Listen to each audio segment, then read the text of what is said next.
Let's do this. Listen, listen. So today, right? I I like went to sleep at like maybe 1 and got up at like 4:30 and decided to drive Uber for the afternoon. Somehow I managed to get stuck in San Jose. Okay? Like San Jose, it's a beautiful place, but the peak hours for San Jose don't start for another hour, so I have a whole hour to waste. Okay? Because I don't want to waste my gas just driving around San Jose looking for rides. You know what I mean? I'd rather just drive during the peak hours, and the peak hours in the South Bay are from like 8:30 to 10:30. So I kind of just got like an hour to waste. And so I wanted to take some time to talk about um being a single mom and um abandoned mothers. Okay, so yesterday I posted this post on my community tab, and it was about how I just am not the type of woman to cheat on a man. I would never cheat. I'll leave a man before I ever consider, like, cheating on him, because it's, to me, it's illogical. It's like I'm so into my man when I'm with him. If I'm not into him, it's no purpose of being with him. And then I take so long in order for me to get in a relationship in general. Like, in order to get me to commit or to even catch my eye, it takes a lot more than just a man just being nice to me. It has to be something special about him that makes me want to be with him and only him. And so when I do decide to get in a relationship, it to me it would make no sense to cheat. If you're no longer that guy, if I'm not interested in you, I'm just going to break things off before I start something new with another guy, right? That's just how I operate. So I put this on my community tab, and a young lady came into my community tab. Now, you guys, if you haven't noticed, I am not for the foolishness. I don't do the challenges. I don't do the insults. I don't do the trolling. I just delete it and keep moving. And then if Mark is in my live chats, he'll just block and time out whoever. Because I really just don't, I don't have the patience for it anymore. I know a lot of people on the internet think it's cool for people to do that shit, but I just don't. So anyway, this girl comes into my community tab, and the first thing she says to me, she says, well, if you feel so passionate about not cheating, why don't you feel passionate about um, unwed children before marriage? And so she put that comment, and then she put like three other comments, but they were all like, insulting me. So I just went ahead and deleted them. And so today I decided to get on my community tab and address that. Address the concept of, believing that marriage is going to save them. Marriage does not save a woman from having to take care of children alone. Okay? There are women out there who are inside of these marriages where they're getting neglected by their husband, so they feel alone anyway. The man is never around because he's either working all of the time or he is, out doing whatever all of the time, and a woman is there with her children alone. A lot of married women that are like that. They're getting neglected inside of their marriage. So they're still sitting there taking care of their children on their own. That's number one. Number two, it's women out there who did, wait until they were married and then had children, and then now they're divorced. And now they're taking care of children alone because either these men have started new families with other women or have decided to no longer be around their kids in general, being as though they're not married anymore. And these women are divorced and taking care of, children alone. And so anytime I meet a group of women, let's say if all 10 of these women were all like abandoned mothers, five of them would have just been single mothers, and then five of them would have been divorced mothers. It's an equal gap. And a lot of people feel like if a woman gets married first, it's less likely for her to be abandoned. No, because there's still such thing as divorce. It's still men out there leaving these women as well. When men abandon women and children, it isn't because of their relationship status. It isn't because the woman that they're with is their wife or their girlfriend or their side chick or their jump off. Decides to abandon a woman and a child because of his lack of interest in being a father, or him not feeling like he has what it takes in order to be a father. It has nothing to do with the concept of, oh, well, if she would have married him first, then he would have stayed around. No, I feel like every time a man makes a decision about his life that, isn't, I don't know, favorable, somehow it's still classified as the woman's fault who's with him. When a man decides that he doesn't want to take care of his children, it has nothing to do with the mother. This is a choice that this man is making on his own. It has nothing to do with women, and there's people out there saying, well, he doesn't take care of his children because he doesn't want to deal with the mom. He doesn't have to deal with the mom 9 times out of 10, because most women, let me tell you something about most women. We get hollered at from men all day, every day. It's not like some type of foreign concept for us to be walking down the street and some man from somewhere wants to be with us. Women, we know how to move forward and move on. So we're not just going to be pining over a man and using our children as leverage. A lot of the time, most of the time, women are just wanting to do what's best for their children. Most women are like good nurturers and good parents. You do have women out there who are malicious and might use their kids to hurt a man, but that's because they believe their hatred for that man is a lot stronger than their love for their children. I love my child too much, and I know most women love their children too much to use their children as pawns to hurt someone else. So women would just move on and find another man. I mean, it's way too many men out here who will treat us much better than the last person that we was with. And I hate that women are always taught to we're programmed to believe that if one man leaves us, then we're no longer good for any other man after that. Like, that's some bullshit. Like, once someone is broken up with, it doesn't mean you're never going to be able to find a new man that's going to treat you better than the last one. We can always find someone better than the person that we were with. That's for both genders, and who you end up falling in love with, right? If they don't necessarily love you back, or they have like the kind of poor character to where they're abandoning you with a child, that lets you know that this person was a piece of shit underneath all of that amazing stuff that you thought was good about them to begin with. So now you definitely can find something better than this person, because that person was from the earth to begin with. But what a lot of people want women to do is feel guilty for when these men decide to not take care of their kids, because it's like, oh, well, you should have picked a bit better person, or you should have picked a person who would never do that. Well, most women don't know that the men that they are with will even do something that fucked up. Because I know for me, I never would have thought in a million years that my sperm donor of a um, ex-boyfriend, ex-fiance, or whatever the fuck he calls himself right now, will actually just abandon me with a child with my son. My daughter's father's amazing, but I would have never thought in a million years that this man would do something like that. If anything, if he and I wasn't together, I still believe that he would be a good father. You know what I'm saying? I never would have thought that. So I know that there are women out there who have had these amazing husbands and boyfriends and fiancés or whatever, and then when things went left, or things didn't go the way that he expected it to, he decided to take it out on the kids as well. Just like how women do that, men do that as well. So I think men have the proclivity to do it more than women do. I think women are a little bit more, like I said, nurturing and caring for their children. Um, it's not our fault when men decide to just up and leave like that. I don't know why the world tries to blame women, but that's not a woman's fault. We're not the reason behind why these men do that. And again, it doesn't matter the order of operations with men. Okay, you could be a man's girlfriend, you could be a man's wife, you could be a man's side chick, you can be a man's jump off. If he decides he doesn't want to be with you anymore, that doesn't mean he has to also decide to no longer be there for your children. You know what I mean? It's two different relationships. Being a father and a husband may go hand in hand, but there's still two different roles. So if a man decides he doesn't want to be a husband or a boyfriend or whatever, a fuck buddy or whatever it is, he can still at the end of the day still be a father. You understand? So when men choose to no longer be fathers, or to not be fathers at all, that's a character trait, a poor character trait that has something to do with them. Okay, and the fact that I even have to explain this to young women is interesting to me, because they really believe that marriage is going to save them.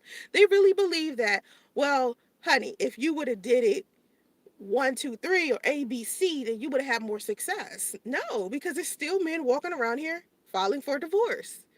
It's still men out here that, are just walking away from their kids. It's not like a relationship status or a man's relationship status is going to stop him from walking away from his kids. If he wants to walk away from his children, that's what he's going to do. If he feels like he's not secure enough or he's not the best version of himself he could be to be an amazing father, he's going to walk away. A lot of these men have a lot of fears, they have a lot of insecurities, they have a lot of things going on that's making them want to walk away to begin with. So the truth of the matter, regardless to what propaganda people are pushing out there, especially men like to push this propaganda to women all of the time, that it's a woman's fault when men decide to walk away. It's We don't control y'all in that way. You understand? Like, we could possibly, like, inspire you to do something or encourage you or maybe provoke you, but still at the end of the day, it's your choice how you respond to stuff, or what movements you make in regards to a situation that's happening around you. A lot of the time, when a man makes one mistake, right, instead of him rectifying and fixing that one, he'll make mistake after mistake after mistake and keep digging the hole deeper and deeper and deeper until he can't dig no more, and there's no light, so he has to try to figure out how to get out of that hole. Men do that. Women don't really do that. Like, a lot of the times when we trip up and fall, we try to find a way to fix our mistakes. And you would think that men would be better fixer uppers, but men are not like that from what I have seen. Um Thanks to everybody in the chat. Like I said, I have like an hour to like waste because I'm like stuck somewhere. So I have an hour to waste. Um, I just posted like a video just on Saturday. I was supposed to post one, not Saturday, Sunday. I was supposed to post one on Saturday, but I keep forgetting. Like, Saturday was my birthday and I completely forgot about YouTube. Like, I've been literally forgetting about YouTube, but at the same time I genuinely care.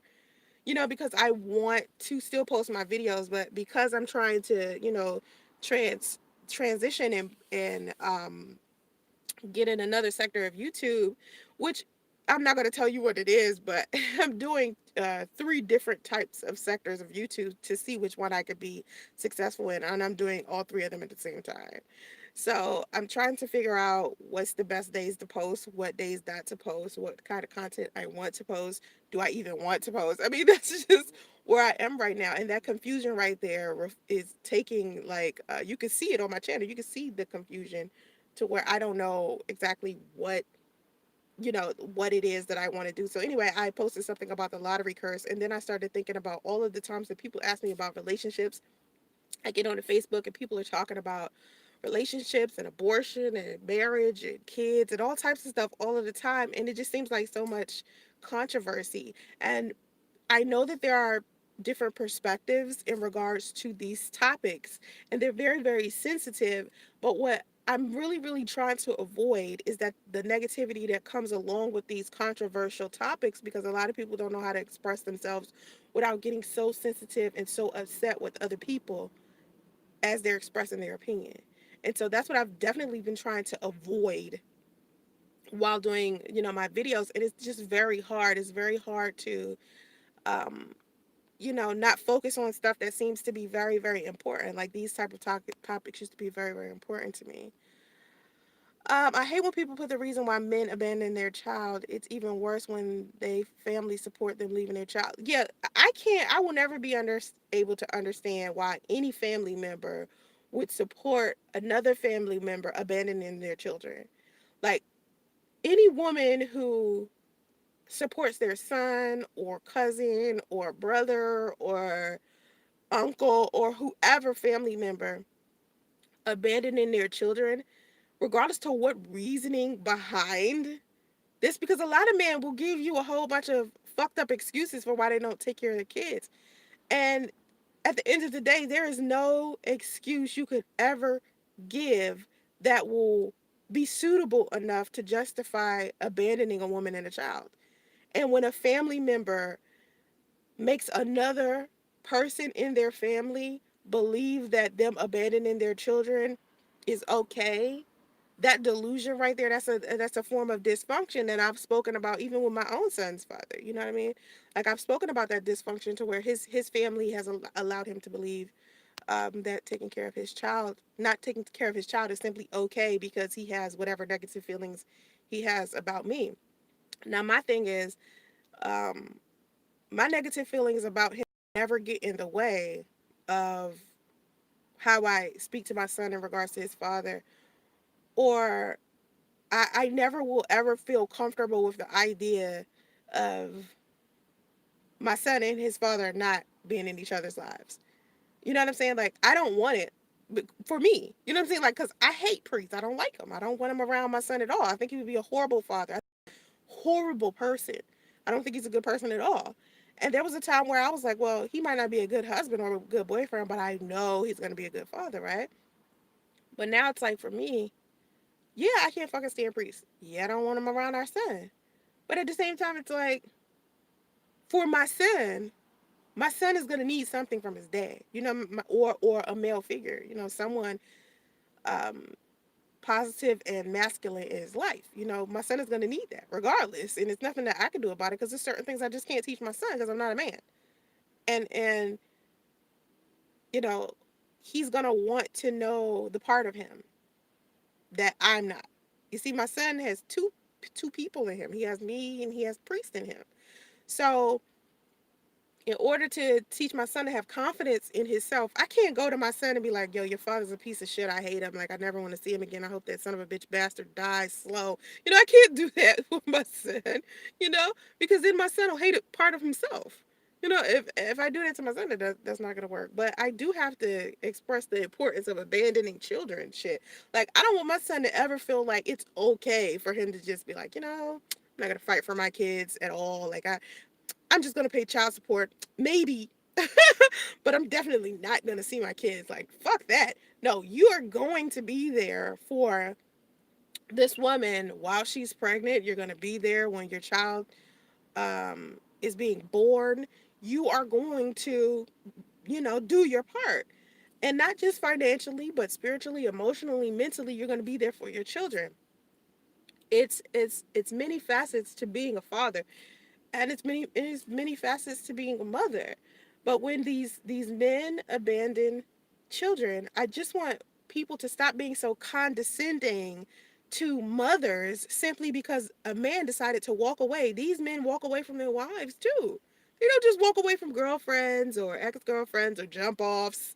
They walk away from wives too. Okay? Um that's one of the things that I just want people to understand when they try to be so condescending when they're talking to me. And that's the poison that's on YouTube, because there's a lot of YouTube videos out there. I mean, it's just a lot of like content out there of people blaming women for when a man makes another choice in woman. Like here's my thing. We all know as women, or we know all as people, that men basically fuck around. Okay, men sleep around. Men jump from woman to woman to woman to woman to woman, right?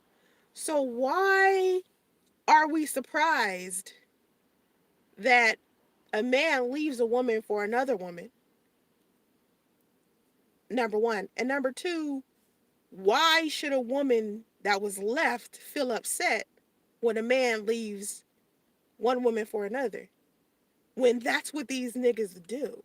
like, like, why should a woman be blamed for that or looked at poorly when that's what men do? Like, we've seen this happen with so many relationships, so many men just being unfaithful, men not showing any type of real loyalty, men just being deceptive and lying and cheating and manipulating and juggling two and three women at one time. We've seen this happen in our community. We've seen this happen around the world. And we've seen that this has been, just something that men do. The men have the proclivity to indulge in a variety of women instead of understanding the value of one. Okay? So when men do what they do, which is normally indulging into variety, why, when it decides to indulge into variety, a woman is blamed for it when this is just his natural behavior? You understand? Like, I really, like, there's a difference between men who do. There are men out there that do value one woman. And then there's men out there who value being, husbands and amazing fathers. But as far back as I can remember, and I know you can relate to, I've always heard stories about how men want to run away from marriage and want to run away from fatherhood because they feel like these things are things that take their freedom away from them. And so, whether or not the relationship that they are in presents some type of conflict for them, there's still some underlying fear of their freedom being taken away from them. So they could be in like an amazing relationship, and then the woman that they're with could say, "Hey, baby, I'm pregnant," or "Hey, baby, I think we should get married," and instantly fear and insecurity will swell up in a man because that's usually what men feel instantly. Men aren't taught from birth to be husbands and fathers often. They're taught to play and, uh, kind of be physically strong and, things that boys are taught. And girls are taught to be wives and mothers and domestic and cook and clean and stuff like that. Men aren't taught that instantly. Girls are. So when we see marriage and we see kids, we're like, oh, okay, I've been like basically groomed to be this. So this is nothing. But then when you look at boys and you see they haven't been groomed for this stuff, you start to understand why they get so insecure and they panic instantly because of the crap. And so why when these men panic instantly and they get scared and insecure and jump ship, why does that become a woman's fault? These men weren't programmed to do this stuff anyway, especially if they grew up in households where they didn't have a strong father figure to begin with.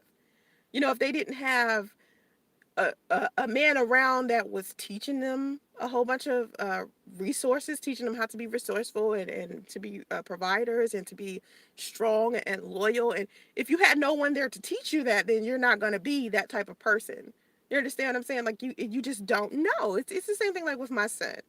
My son, I could say no to my son about certain things. Like, for example, inside of my son's bedroom, he has like this cord that it's like hanging out of the wall so that a TV can be attached to it. So cable can be attached to it. And I keep telling my son, don't touch this, right? Now, the reason why I keep telling him that is because on the other side of that cord is electricity. And I don't want him to touch this cord, put it in his mouth, or touch it in his hands or whatever. Something happens and he gets electrocuted. But he does not know that already. That's something I have to teach him. He doesn't know anything about electricity. He doesn't know that electricity is in the wall. All he knows is mommy keeps telling him to stop playing with something he wants to play with. Mommy is telling him to discontinue playing with something that looks like extremely interesting, and it's not like the rest of the toys. She lets me play with all of this other stuff that I don't want to play with, but that one thing she's telling me not to touch, I don't understand why she's telling me that, but it looks like it's fun, and every time I touch it, it's so fun, right? That's all he knows. And until he understands that, listen, mommy is telling you no to protect you, he doesn't get that. So sometimes I have to be like, no, no, no, counting to three and shit. Listen, no, I said no. Number one. Okay, one, this is one. No, this is two now. I told you twice now. And number three, your world changes. I learned that from a parenting video I saw. Like, I've been trying to make sure that I parent my son well. So I learned to count to three instead of like yelling at him or spanking him. I don't do spankings and stuff. And so that's why I learned the one, two, three. But this is something I have to teach him. Another example. Let me give you another example. My son he's crawling. For some reason, he used to like stand up to walk, or he used to take steps and would never crawl. Now all he does is crawl and he won't walk, right? So that's bugging me. But at the same time, when he's upstairs, since I don't have any gates on my stairs, instead of me being afraid that he's going to fall down the stairs, I taught him how to crawl down the stairs and crawl up the stairs, right? Now, when I first taught him that, he was not understanding, oh, she's teaching me this because she doesn't want me to fall down the stairs. Okay, that's not what my son is thinking. And even now, that's not what my son is thinking. What he's thinking is like, oh my God, this one thing that I couldn't do, that I wanted to do, mommy is letting me do it. You know what I mean? Like, this is exciting. So now he's climbing up and down the stairs just to be climbing up and down the stairs. I mean, he's in the middle of the stairs climbing up, and then suddenly he'll change his mind and wants to climb down. He doesn't know. He doesn't know the reason why I taught him that, so he wouldn't fall down the stairs. And other people would have been like, well, why don't you just go buy a gate so he won't climb down the stairs or he won't fall down the stairs?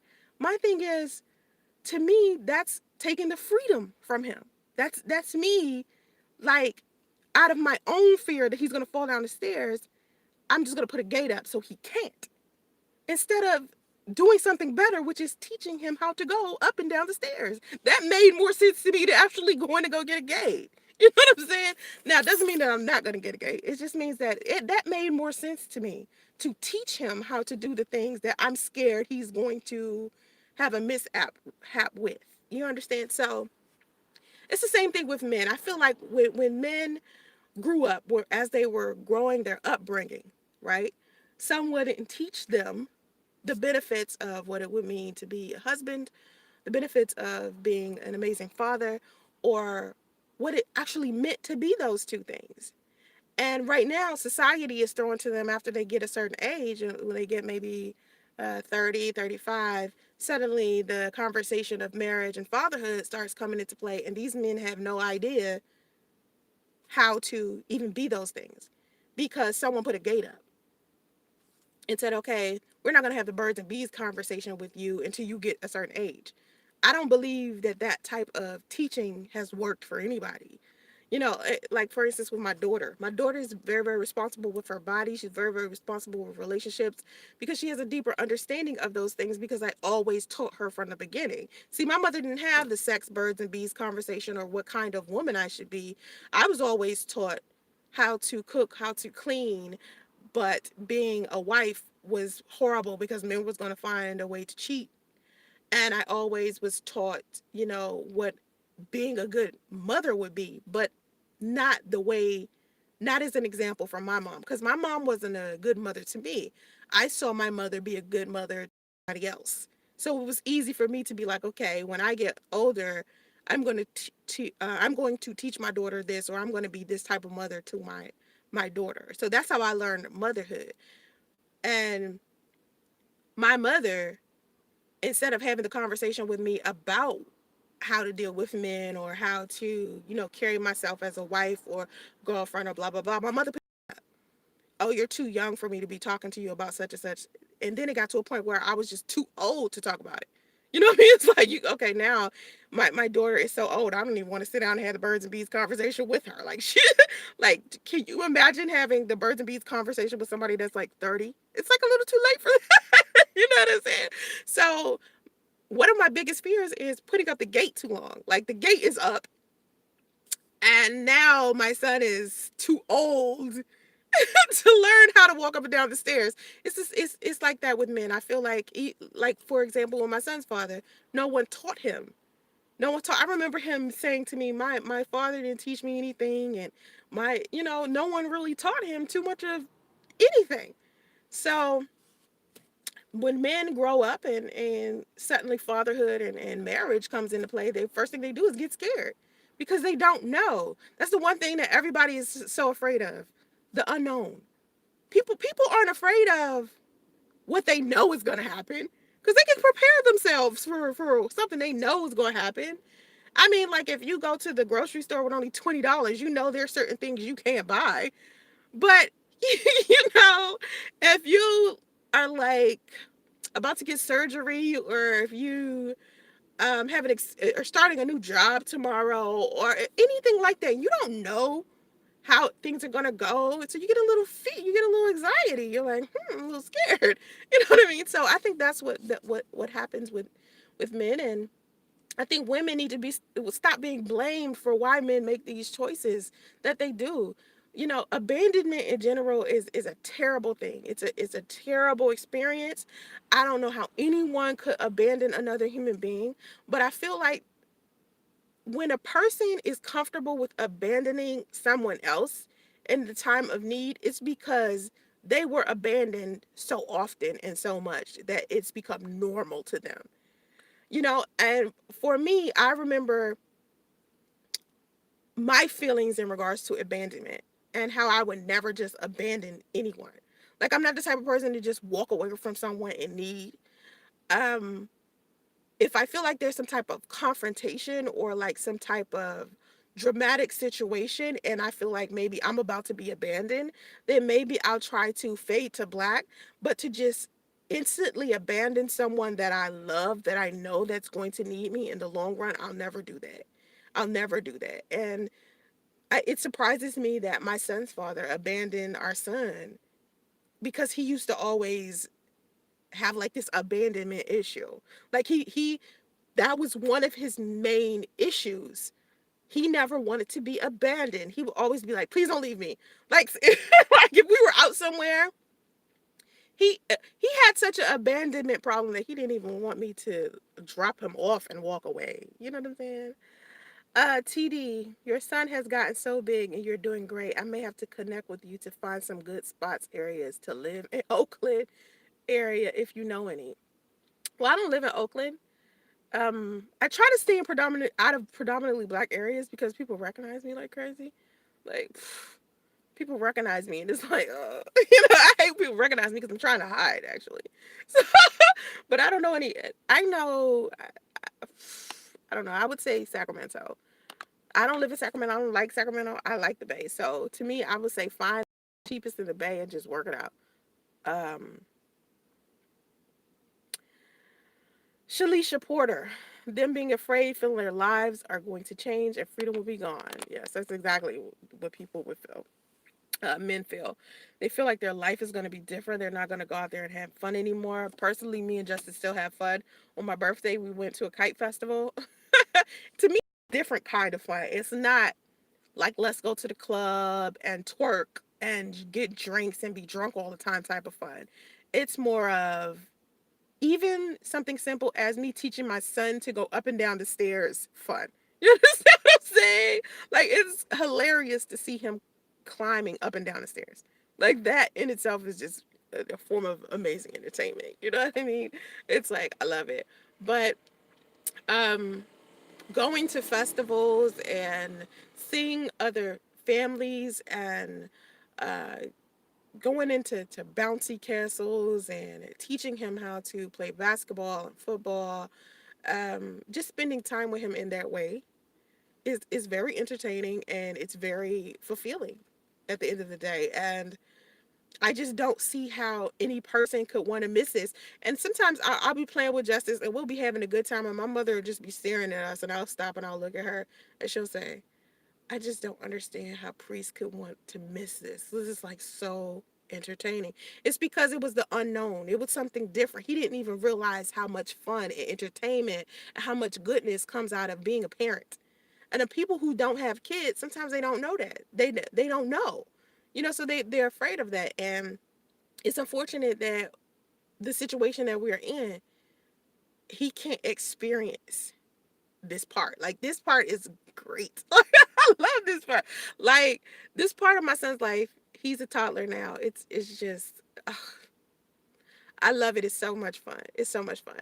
And it's so important to me. And that's why it was so easy for me to pull away from YouTube and pull away from all of my friends just so I can be around my son. Because I don't want the stress and the foolishness associated with the things that I have been, around. Like I said, I think I said this in a live stream before. I'm not a very dramatic person. I don't like drama, right? And so I felt like when I lived in Atlanta, for some reason, the way that people are with each other there was like dramatic. And I felt like being a part of the entertainment industry, being a part of the party scene, being a promoter, doing the things that I was doing, it was like I was living a dual life to where I would go home, right, and have like this regular job and, have a different set of friends to where we would sit down and have lunch breaks together and corporate stuff together. And then I would turn around and have this lifestyle to where I would be going out to clubs and it had something to do with entertainment, going to the recording studio, going to photo shoots and doing all of this type of stuff. And it was like two separate lives to me. And it seemed like the more that I dealt with people in the party lifestyle or people in the club or people in the entertainment industry, it was more drama and negativity and more of a headache than it was for me going to work every day dealing with regular everyday people. And so when when I realized that there was something I had to give up, and it was just like, okay, this is God's way of saying, Soncerae, now is your chance. You're pregnant, you know, do what it is that you've been wanting to do. Do what it was. And I had been wanting to leave Atlanta for a long time. And even when I was dating Justice's father, I was talking to him about, leaving California. I mean, leaving for California. And we had like a plan. So I was going to leave Atlanta anyway because it was so much negativity there that was like, I don't know, it's just like a ball of foolishness and turmoil and just stuff I just no longer wanted to deal with. I mean, if you've ever lived in a city, if you ever lived the city life, like say for instance you live in and you just decided after a certain age, now you want to go live in the suburbs, or someone who lived like a fast life and then they decided to slow down their life and change because they're older, they're more mature, they've outgrown things. That's just where I was with Atlanta. That's where I was with my entertainment career. That's just what I was with even with YouTube. Like even with YouTube, I was like, you know what? I just can't stand the communities on YouTube. I don't like the way that people are with each other. I don't like the fickleness. I don't like, there's no loyalty. There's no blah, blah, blah. I like my supporters. I like people who just come into my comment section and say what they have to say and, not be so emotionally invested in me. I love that. But this other shit that's coming with YouTube, it's not worth all that. Like, it's not that fucking deep. And so it was like, well, I'm just not going to do YouTube as much as I used to. And honestly, it's worth it because I get to spend time with my son. That's more important to me than any of this shit. You know what I mean? Like, my son, spending time with my son, spending time with my family, building my home. And even if I'd have stayed with Priest, it still would have been more important to me, building my home than being on YouTube. So if I felt at any moment that I wasn't going to be able to generate enough money off YouTube, or if I felt that um, I don't know if Priest and I as a couple was affected negatively as a married couple, right? If I felt like YouTube would have been affecting it to where I couldn't effectively like display a positive marriage on YouTube, I would have pulled off of YouTube because I remember when I was doing YouTube and he and I was still together, I was like telling positive stories about our relationship. So I think if we'd have like stayed together and had our happily ever after. You understand? We could have been a Latoya Forever and her man, or Queen and Clarence or something like that, or you've looked at some Gabe and what's the other one? Gabe, I think they got two kids now. The black chick with the white husband. I look at a lot of family vlogs. So I think we would have just transformed into a family vlog to where we'd have just been displaying a lot of positive stories because that's all I was doing when he and I was together. So, my thing was never to have a drama and gossip like channel. Like, oh, that's just not my thing. Like, I'm not interested. So sometimes now when I'm doing YouTube, like when I think about what I want to post on it, like I have all this footage. Okay, I have all this amazing footage that I still haven't posted yet. I actually recorded the entire time I was homeless. I recorded the hotels. I recorded like when people was helping us. I recorded all of that stuff. And I said one day when my house is finally furnished, I'm going to record my house furnished and I'm going to show you guys how I went from being pregnant in that hotel alone to how I moved to California, how I was homeless and in the domestic violence shelter and all of that. And I'm going to show you how I gradually got to me living in a $500,000 house. And I kept all this footage to myself and I kept thinking how interesting this was if Priest would have just stayed around. If he would have just stayed around. If he never would have abandoned Justice and I, what will my YouTube channel be about?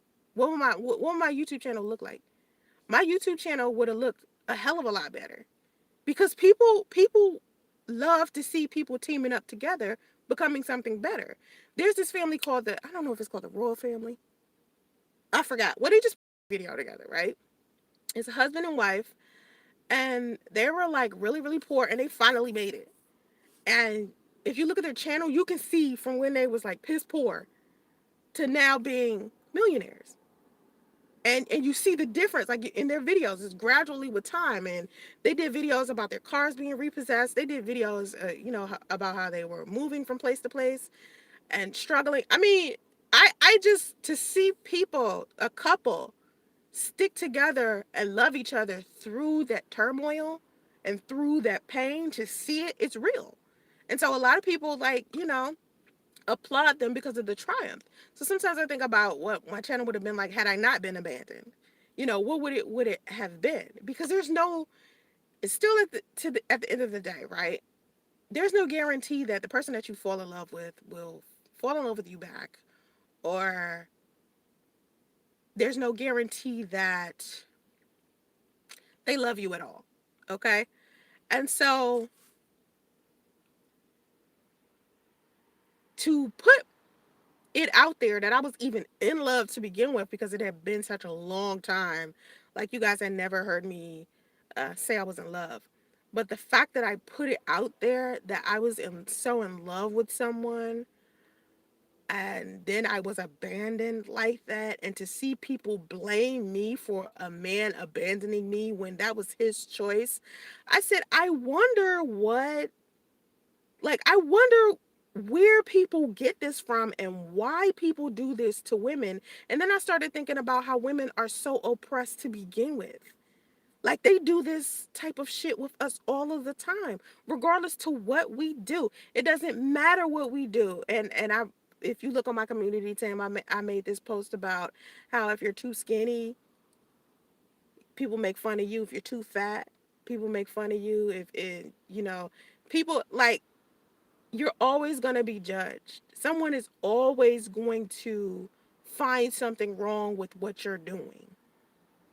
And when people were making fun of me for being homeless, when I finally made it and I'm living in this beautiful home and I spoke to you guys about it, it was like, oh, now she's bragging. You know what I mean? It's like, oh my God. So, in terms of a man abandoning a woman and a child,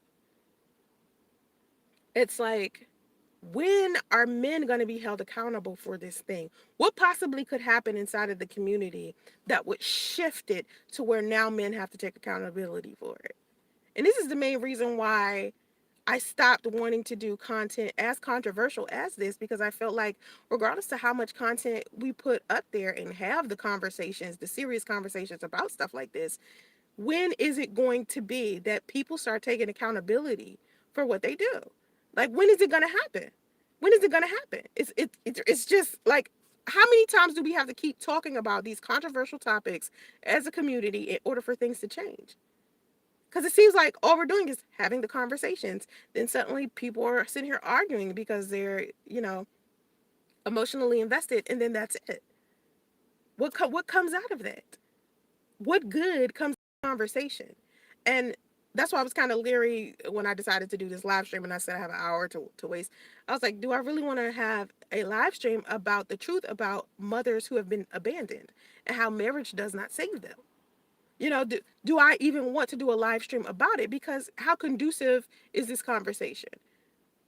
Me sharing my thoughts and the facts about this topic, how is that going to help my community? And for the most part, that's what most of my content have been about over the years of me being on YouTube. It was, how is this content going to help my community? How is this content going to educate another human being? How is this content going to help another person push forward? How? And it's come to a point now, it's just like, I see other people like doing this, like, big shots out to Nala. I always say Nala says does a good job, and her and Taz do a good job, and Cynthia G comes on and teaches her thing, and O'Shea does his thing. And there are a lot of content creators out there that I look at that I am amazed that they still continue to deal with the black community the way that they do, because I no longer have the strength and resilience to sit here and deal with these controversial topics and conversations with people because I cannot stand to see people arguing. Like, I cannot stand it. It's like one of the worst things I could ever see. And I used to say this on my channel all the time. I just never liked it. Even on Facebook, sometimes I see people just arguing and I just like, I cannot stand seeing this shit.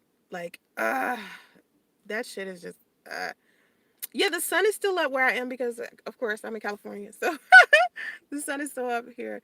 I'm in San Jose, and the sun is still up, and it's setting though. It's about, I don't know what time it is, but I have about 15 more minutes, and then I'm going to go back to driving Uber because I only took a break because I want to drive during the peak hours.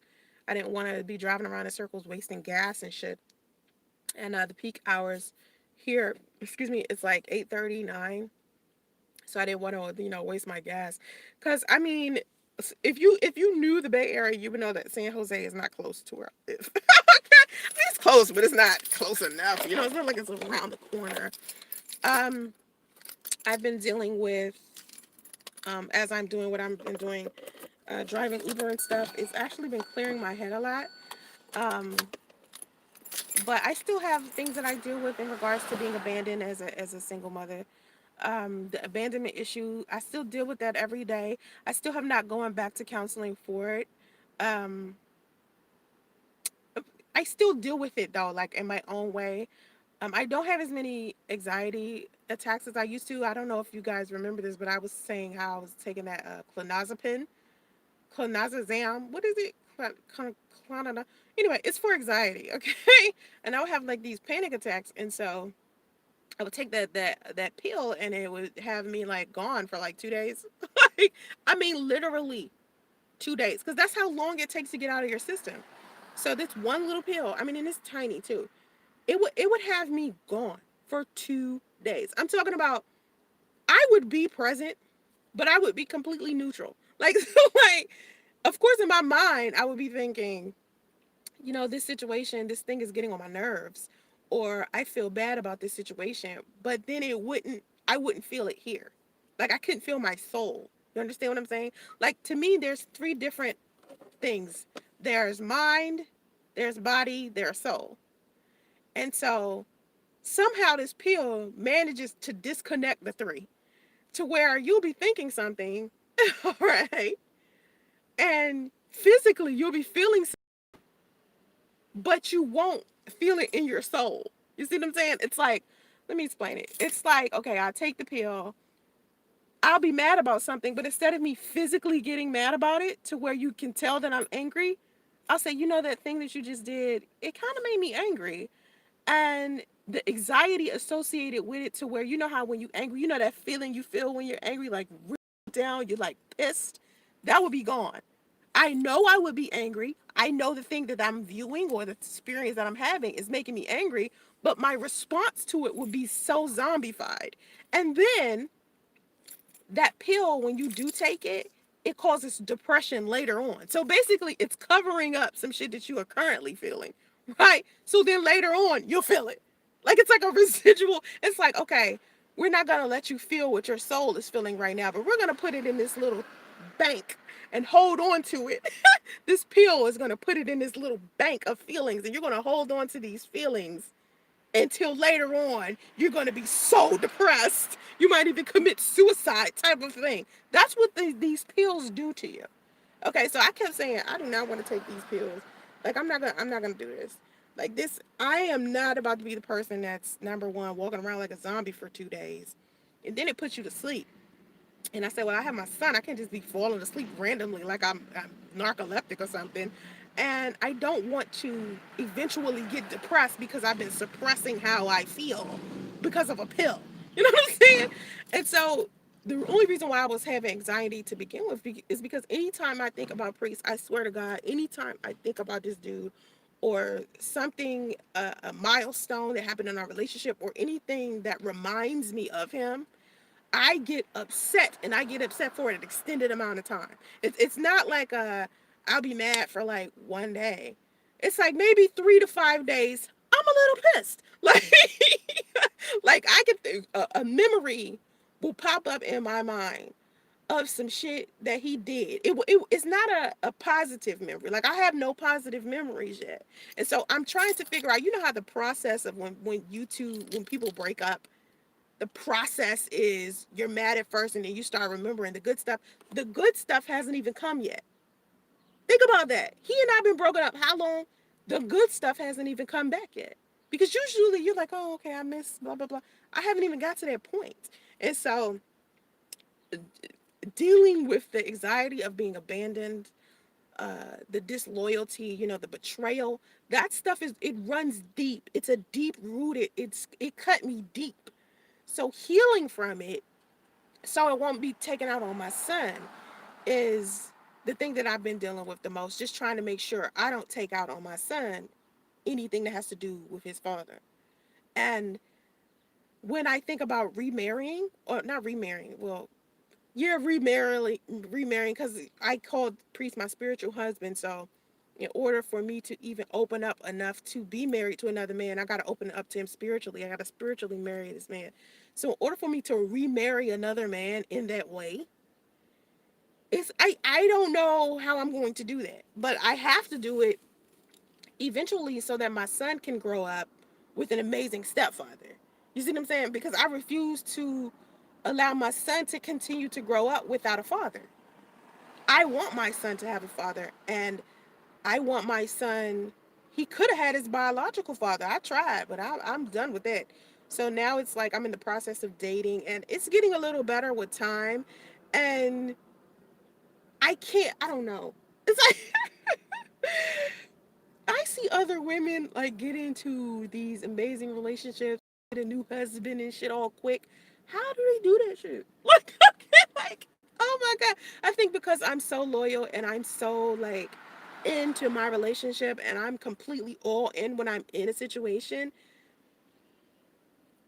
When I break up with someone, it takes me a while before I even feel comfortable enough to be in a relationship with someone else because I belong in a relationship with someone. I'm one of those women that, I belong with someone. You know what I'm saying? Like I belong someone's wife and shit. I don't know why I haven't like that. I'm working on it. I'm working on it. I'll work it. Thanks, Mark. Mark, I see you. Hey, Mark. Arguments are nothing but wasted time and energy. Nothing positive comes out of it. That's true. Hey, Vanilla Pudding, what's up? That's true, Mr. Live. And I've noticed that on just everywhere. Like today, this chick tried to argue with me because we were talking about abortion. Okay, let me tell y'all the conversation about abortion before I get off. Okay, so if you go to my Facebook page right now, there's this like meme up there about abortion and how it says that. Let me see. What does it say? Let me go look. Suicide isn't murder, right? But killing a pregnant woman is murder. It's double homicide. Killing a person is homicide, right? Killing a pregnant woman is double homicide. So why is abortion classified as murder? Let that sit with you. Murdering someone, when you kill someone, it's murder. When you kill a pregnant woman, it's double murder. Double, okay? But when you commit abortion, that's not classified as more murder. Why? This is what people wanted to know. So I said, well, suicide isn't a homicide. Suicide is you killing yourself. So when a woman has abortion, she's basically doing self-mutilation. She's basically killing an extension of herself. And this woman said to me, well, a baby has a separate heart, separate blah, blah, blah. I said, well, no. Technically, your baby is still a part of you because it's still inside your body. It's still you. Everything, like I just had a baby. So everything I ate, my son ate. Everything I felt, my son felt. Everything. It was like, if I had heartburn, it's because he felt something. If he's lactose intolerant, right? My son. So whenever I would drink milk, I would reap the benefits of being lactose intolerant. You know what I'm saying? Like I could tell.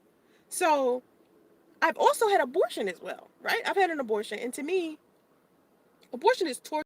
Like having an abortion hurts like hell. Like the abortion that I had, I wasn't asleep. Okay? Because usually they're supposed to put you to sleep, right? And it's extra if they put you to sleep because they do abortion with you awake. And you can feel the shit. Okay? Like they'll give you an anesthesia so you can't really feel certain things, but you still feel that shit. All right, to a degree. So, my first abortion I ever had, I was like 16. My mother made me. I will never forget that pain because it felt like something was being ripped from my body. All right? Like literally ripped. All right? Like someone was ripping off my arm or tearing my skin off. That's how abortion feels. And a lot of women are going around here having abortions because you can't feel it when you're sleeping through it. You you might feel a little cramps and they give you some painkillers. But back when I was 16, it wasn't easy peasy. All right. It was difficult. And my mother didn't have the money to have this abortion to where I went to sleep. She kept me awake in that shit. So that shit hurt. I mean, it was a good little 30 to 45-minute procedure, 30 minutes. Let's go with 30. And it was painful. And you could feel the suction, just them sucking out a baby out of my uterus. So it's attached to my body. So this other chick comes into the chat and she's arguing. That's murder and such and such and such. And it's its own person and blah, blah, blah. And I'm saying, well, if it's its own person, it wouldn't hurt so much when it's ripped from your body. I'm not saying I condone abortion. I'm not saying that it's not murder. I'm just saying a lot of people don't consider it murder because your embryo is your responsibility. It's yours. It's something that belongs to you while it's still in your body. You understand what I'm saying? So if you are the person who makes the decision to no longer have it a part of your body, that isn't necessarily classified as murder to some people. And as a person myself who has experienced a lot of diversity and a lot of adversity, I'm in a position to be able to understand the other perspectives of other people. So I could understand how a person could believe that abortion isn't murder.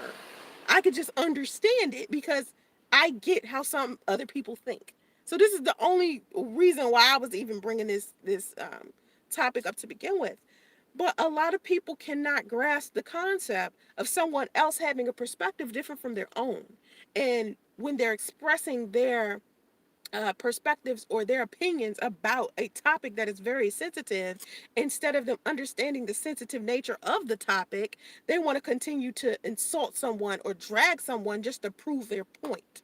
You know, a lot of people, especially online, feel like in order for their point to be valid, they have to add an insult with it in order for their comment to be classified as truthful or honest. And so that right there in itself has made me want to pull back from being on any social media platform simply because of the way that people communicate with each other. Now, I'm the original clapbacker. I can clap back on some stuff easy. But what I've noticed about myself in the long run is that I no longer have the patience to clap back. Like I think because of maturity, it's just like I already know where this is headed. So even if I clap back, then you clap back, I clap back, and then we just clapping back, and then what? That's what I was like having these conversations every day on YouTube. And I see people do it all the time where they have these live streams where they're talking about political issues or they're talking about social issues or something that as simple as me sitting here telling the truth about women who have been abandoned and how we feel about marriage and all of these experiences.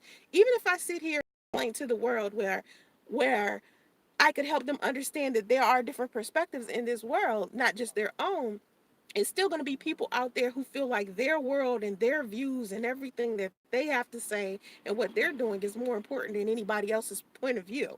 And to me, I see too much of that happening around me all of the time that I'm no longer interested in interacting with people or trying to teach people otherwise, because that's genuinely been the main reason why I did videos for so many years. It's because I wanted people to understand there was a different perspective than your own. What you're seeing all day, every day from your own eyes is not the only perspective of the world. The world is way too big and it's three-dimensional. But trying to get a whole bunch of people to understand that has been the hardest thing. Because I'm not going to sit up here and try to get a person to agree with me.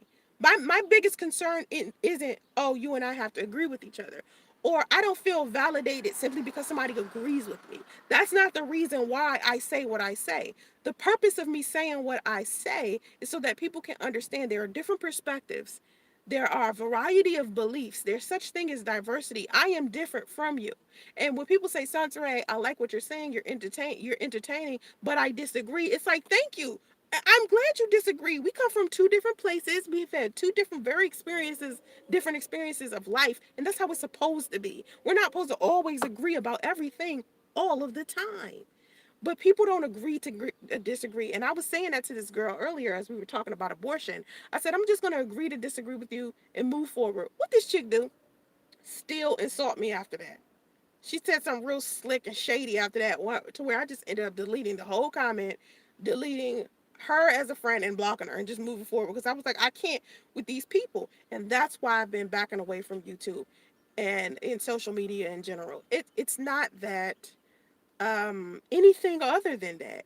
It's not because I was looking for some acceptance from a group of people and I didn't get it. It's not because I'm trying to, I feel, I don't know, like embarrassed about my life and I no longer want to share it or whatever weird thing that, someone would come up with, or, a lot of people would try to twist my words. But it's more of, I just don't see enough people respecting each other's perspectives and, diversity. So I'm no longer interested. I want to, share my stories and have intellectual conversation with people who respect diversity and different perspectives. I can dig that all day. So by being in San Francisco, the many times I've sat down and had a social conversation with people, those conversations end up a lot more conducive, and they're like a learning experience with me and others instead of what I've been seeing online. Like the diversity I've seen being in San Francisco, where you got people of all races, you got people from all different countries, and we sit down and we have intellectual conversation, and it's so much more appealing to me and more fulfilling to me than it ever was when I would do a Google Hangout online, or I sit down and I have conversations with people on the internet. Because what I notice about the internet is that people aren't trying to learn. People aren't trying to sit here and be sociable and respect people's perspectives and learn new things. That's not what they're doing on the internet. What they're doing is they're trying to prove that they're right. They're trying to get some type of validity or social acceptance. That's what they're using the internet for.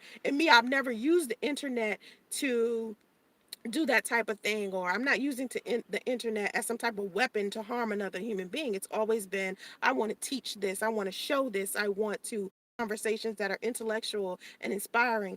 And I haven't been able to do that on YouTube in a while. And that is what is disheartening to me. So I'm completely done with all that. So anyway, I'm out of here. I gotta go drive. It's been an hour. I appreciate y'all sitting with me. Hopefully, you learned a lot about abandoned mothers and how we are in regards to marriage. Ladies, marriage will not save you, honey. There's still such thing as divorce, baby. And you will end up taking care of a baby by yourself. So don't think just because you do it in a specific order, you're guaranteed to have an amazing father. Stick to you and your kids. That's all I have to say. I appreciate y'all watching.